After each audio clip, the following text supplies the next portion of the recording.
आज हम चर्चा करेंगे कि वेदाध्ययन का स्वरूप क्या है।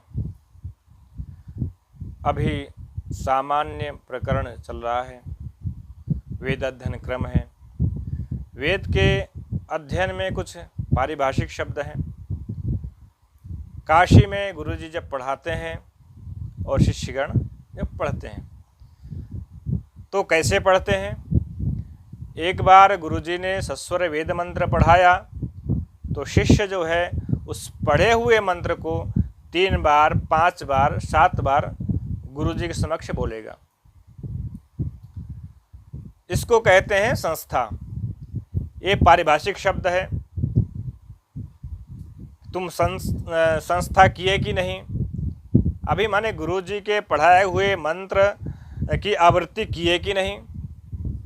संथा अपभ्रंश शब्द है, शुद्ध शब्द है संस्था। लोक में प्रसिद्ध है संथा।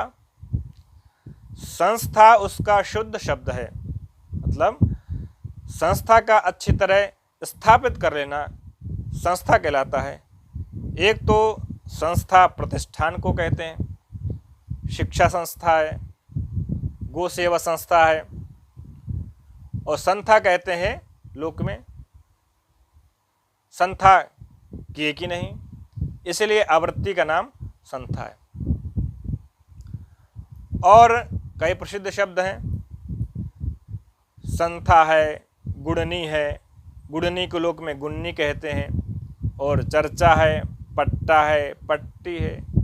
ये वैदिक मंडल में प्रसिद्ध है। ये पारिभाषिक शब्द हैं। ये सब आया है शिक्षा ग्रंथ में। श्लोक है संप्रदाय प्रबोधिनी शिक्षा में, गुरुक्तम शृणुयान मंत्रम तूष्णीम पश्चादनुच्चरेत आवर्तनम जिघृक्षार्थम संस्था 3-5-7 वा। तूष्णी माने चुपचाप पहले गुरुजी के द्वारा उक्त मंत्र को सुनना चाहिए। पहले गुरुजी ने जो बोला उनके बोलने का प्रकार क्या है। पादशः, अधर्चसः, सकल, ये जो है गायत्री मंत्र दीक्षा के लिए जो प्रकार है वही प्रकार वेद के मंत्र का है। वेद के मंत्र में 3 पाद होगा, 4 पाद होगा, 5 पाद होगा। 5 पाद वाले को पंक्ति कहेंगे, 4 पाद वाले को अनुष्टुप, त्रिष्टुप, जगति इत्यादि कहेंगे, 3 पाद वाले को गायत्री कहेंगे। तो पादशः माने एक एक पाद उच्चारण करके उसका अनुच्चारण शिष्य करेगा।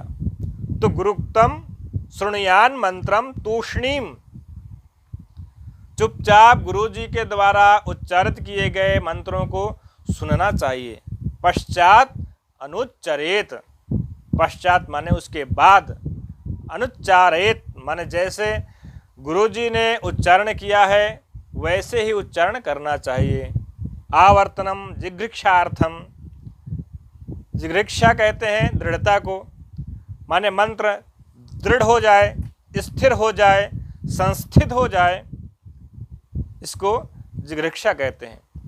दृढ़ है तुम इच्छा जिघृक्षा, माने दृढ़ करने की इच्छा से गुरुजी के द्वारा सुनाए गए मंत्र का अनुच्चारण करना चाहिए। वह उच्चारण आवर्तित करना चाहिए, 1 बार, 2, 3 आवर्तन करना चाहिए। नाम आवर्तन है तो मैंने कितनी बार करना है, तो 3-5-7 वा, 3 बार में स्थिर हो जाए तो भी संस्था नाम, 5 बार स्थिर, 5 बार में हो जाए तो भी, और 7 बार में हो जाए तो भी। भगवान राम और कृष्ण के विषय में बताया जाता था कि गुरुजी एक बार उच्चारण करते थे और एक बार शिष्य अनुच्चारण करता था। एक ही बार में स्थिर हो जाता था, समय नहीं लगता था। अल्पकाल विद्या संपाई। हमारे आप में क्या है कि गुरुजी के मंत्र को 3, 5, 7 बार, फिर दूसरे दिन 3, 5, 7 बार, फिर तीसरे दिन सप्ताह भर आवृत्ति करने से मंत्र स्थिर होते हैं। तो किसी को जो है अधिक समय लगता है, किसी को कम समय लगता है। तो इस मंत्र को दृढ़ करने की परिपाटी थी। परिपाटी क्या थी? जब मंत्र स्थिर हो जाए तो अगला मंत्र गुरुजी पढ़ाते थे। तो यहाँ केवल अक्षर ग्रहण मात्र होता था, अर्थ ग्रहण नहीं होता था। ब्राह्मणेन निष्कारणो धर्मः षडंगो वेदो ध्येयो ज्ञेयश्च। बाद में उसको जानना चाहिए। तो अध्ययन क्या है? अक्षर ग्रहण।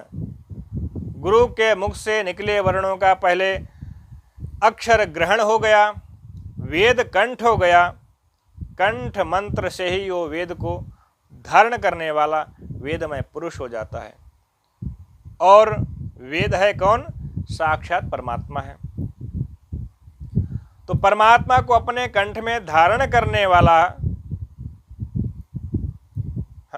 तो वह अर्थ नहीं जानता, आशीर्वाद देता है। तो वेद का कोई भी मंत्र, षण्णो देवीर्विष्ट मंत्र बोल दिया, खनने का मंत्र बोल दिया, इखेतोर्जित्वा बोल दिया, विनियोग भले किसी में हो, किंतु वेद तो परमात्मा का स्वरूप है। तो मंत्र राशि का कोई भी वेदविद मंत्र बोल दिया, वह लोक कल्याण के लिए होता है। इसलिए वेद स्वयं कहता है कि वेद पुरुष यदि सामने आ जाए, सामने दिख जाए, तो उसको दिवे दिवे नमस्कुर्यात। क्यों? वह साक्षात परमात्मा को अपने कंठ में धारण किया है। जंगम तीर्थ होता है, तो वेद कहता है कि पहले वेद को धारण करना चाहिए, उसके बाद उसका व्याख्यान करना चाहिए। जो परिज्ञान कर लेता है वेद का, तो वेदविद कहलाता है। भगवान ने कहा हमारे अतिरिक्त कोई वेदविद नहीं है। क्या कहा? वेदैश सर्वैरहमेव वेद्यो वेदांत कृद्वेद विदेव चाहम। वेद विदेव चाहम वेदविद एव च अहम अहम च वेदविद एव। और मैं ही वेदविद हूँ और मैं ही वेद को के द्वारा प्रतिपाद्य हूँ। वेदैश सर्वैरहमेव वेद्यः। मैं ही वेद का प्रतिपाद्य हूँ, जानने योग्य तत्व मैं ही हूँ। और जो वेद को जान लेता है, मुझको जान लेता है। तो कौन वेद को जानने वाला है? तो वेद को जानने वाला भी मैं ही हूँ, क्योंकि वेद तो अनंत है, अनंता वै वेदाः। लेकिन वेद का एक अंश भी कोई जान लिया तो परमात्मा के अंश को जान लेता है। तो परमात्मा का कोई अंश नहीं है, वह संपूर्ण अंशी रूप में रहता है। परमात्मा अंशी रूप में रहता है, अवगत होता है संपूर्ण। जैसे समुद्र का एक जल बिंदु भी यदि वह चख लिया तो संपूर्ण समुद्र को जान लिया, उसके रस को जान लिया। समुद्र का जल कैसा है? एक बूंद का जल चखने के समान है। तो परमात्मा का एक भी अंश जो प्राप्त कर लिया तो समझो वह बहुत जान लिया। इसलिए कहा है कि आवर्तनम जिघृक्षार्थे संस्था त्रिपंच सप्त वा। गुरु जी के मंत्र को चुपचाप सुनना चाहिए, उसके बाद अनुच्चारण करना चाहिए। उसको अच्छी तरह धारण करने के लिए 3, 5 अथवा 7 बार आवर्तन कर लेना चाहिए। 3, 5, 7 बार आवर्तन का नाम ही संस्था है, संथा।